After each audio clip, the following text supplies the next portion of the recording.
ఇప్పుడు ఎవరో ఒక అమ్మాయి పోస్ట్ పెట్టింది. ఎవరు ఈ అమ్మాయి తెలియదు, కానీ బాగా రాసింది. హిందువులు ఆవు పాలు ఆవు నెయ్యి తింటే తప్పులేదు, ఆవు లేదా గొడ్డు మాంసం తింటే తప్పేంటి, అది ప్రసాదంలో కలిస్తే తప్పేంటి.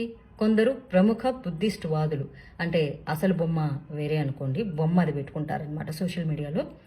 నువ్వు సంసారం నీ మొగుడుతోనే చేస్తున్నావా, లేక ఏ మగాడైతే ఏముంది, చివరికి కలిగేది పడక సుఖమే కదా అని కనపడిన అందరితో చేస్తున్నావా, లేదా ఆలికి తల్లికి చెల్లికి తేడా లేకుండా సంసారాలు చేస్తున్నారా మీ ఇళ్లలో? చేయరు కదా, చెయ్యరనే అనుకుంటున్నాను నేనైతే. అదంతే.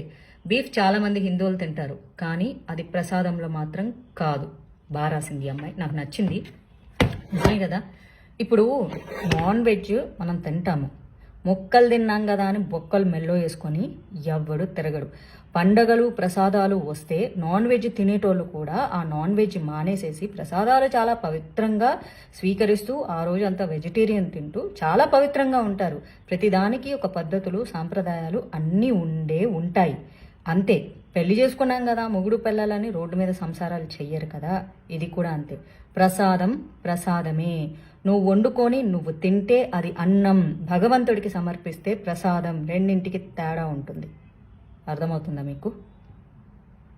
సపోర్ట్ చేయాలనుకుంటే కామెంట్ చేయండి, తిట్టాలనుకుంటే తిట్టుకోండి, మీ సంస్కారం. ఇప్పుడు ఎవరో ఒక అమ్మాయి పోస్ట్ పెట్టింది. ఎవరు ఈ అమ్మాయి తెలియదు, కానీ బాగా రాసింది. హిందువులు ఆవు పాలు ఆవు నెయ్యి తింటే తప్పులేదు, ఆవు లేదా గొడ్డు మాంసం తింటే తప్పేంటి, అది ప్రసాదంలో కలిస్తే తప్పేంటి. కొందరు ప్రముఖ బుద్ధిస్ట్ వాదులు, అంటే అసలు బొమ్మ వేరే అనుకోండి, బొమ్మ అది పెట్టుకుంటారనమాట సోషల్ మీడియాలో.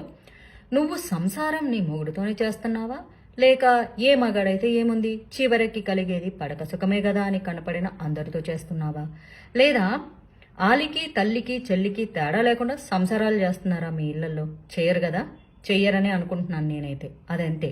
బీఫ్ చాలా మంది హిందువులు తింటారు, కానీ అది ప్రసాదంలో మాత్రం కాదు. బాగా రాసింది ఈ అమ్మాయి, నాకు నచ్చింది. నిజమే కదా. ఇప్పుడు నాన్ వెజ్ మనం తింటాము, ముక్కలు తిన్నాం కదా అని బొక్కలు మెల్లో వేసుకొని ఎవ్వడు తిరగడు.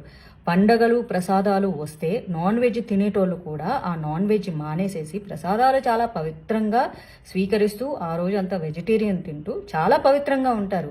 ప్రతిదానికి ఒక పద్ధతులు సాంప్రదాయాలు అన్నీ ఉంటాయి. అంతే. పెళ్లి చేసుకున్నాం కదా మొగుడు పెళ్ళాలని రోడ్డు మీద సంసారాలు చెయ్యరు కదా. ఇది కూడా అంతే. ప్రసాదం ప్రసాదమే. నువ్వు వండుకొని నువ్వు తింటే అది అన్నం, భగవంతుడికి సమర్పిస్తే ప్రసాదం. రెండింటికి తేడా ఉంటుంది. అర్థమవుతుందా మీకు? సపోర్ట్ చేయాలనుకుంటే కామెంట్ చేయండి, తిట్టాలనుకుంటే తిట్టుకోండి, మీ సంస్కారం. ఇప్పుడు ఎవరో ఒక అమ్మాయి పోస్ట్ పెట్టింది. ఎవరు ఈ అమ్మాయి తెలియదు, కానీ బాగా రాసింది. హిందువులు ఆవు పాలు ఆవు నెయ్యి తింటే తప్పులేదు, ఆవు లేదా గొడ్డు మాంసం తింటే తప్పేంటి, అది ప్రసాదంలో కలిస్తే తప్పేంటి. కొందరు ప్రముఖ బుద్ధిస్ట్ వాదులు, అంటే అసలు బొమ్మ వేరే అనుకోండి, బొమ్మ అది పెట్టుకుంటారనమాట సోషల్ మీడియాలో. నువ్వు సంసారం నీ మొగుడుతోనే చేస్తున్నావా, లేక ఏ మగాడైతే ఏముంది, చివరికి కలిగేది పడక సుఖమే కదా అని కనపడిన అందరితో చేస్తున్నావా, లేదా ఆలికి తల్లికి చెల్లికి తేడా లేకుండా సంసారాలు చేస్తున్నారా మీ ఇళ్లలో? చేయరు కదా, చెయ్యరనే అనుకుంటున్నాను నేనైతే. అదంతే. బీఫ్ చాలా మంది హిందువులు తింటారు, కానీ అది ప్రసాదంలో మాత్రం కాదు. బాగా రాసింది ఈ అమ్మాయి, నాకు నచ్చింది. నిజమే కదా. ఇప్పుడు నాన్ వెజ్ మనం తింటాము, ముక్కలు తిన్నాం కదా అని బొక్కలు మెల్లో వేసుకొని ఎవ్వడు తిరగడు. పండగలు ప్రసాదాలు వస్తే నాన్ వెజ్ తినేటోళ్ళు కూడా ఆ నాన్ వెజ్ మానేసేసి ప్రసాదాలు చాలా పవిత్రంగా స్వీకరిస్తూ ఆ రోజు అంతా వెజిటేరియన్ తింటూ చాలా పవిత్రంగా ఉంటారు. ప్రతిదానికి ఒక పద్ధతులు సాంప్రదాయాలు అన్నీ ఉంటాయి. అంతే. పెళ్లి చేసుకున్నాం కదా మొగుడు పెళ్ళాలని రోడ్డు మీద సంసారాలు చెయ్యరు కదా. ఇది కూడా అంతే. ప్రసాదం ప్రసాదమే. నువ్వు వండుకొని నువ్వు తింటే అది అన్నం, భగవంతుడికి సమర్పిస్తే ప్రసాదం. రెండింటికి తేడా ఉంటుంది. అర్థమవుతుందా మీకు? సపోర్ట్ చేయాలనుకుంటే కామెంట్ చేయండి, తిట్టాలనుకుంటే తిట్టుకోండి, మీ సంస్కారం.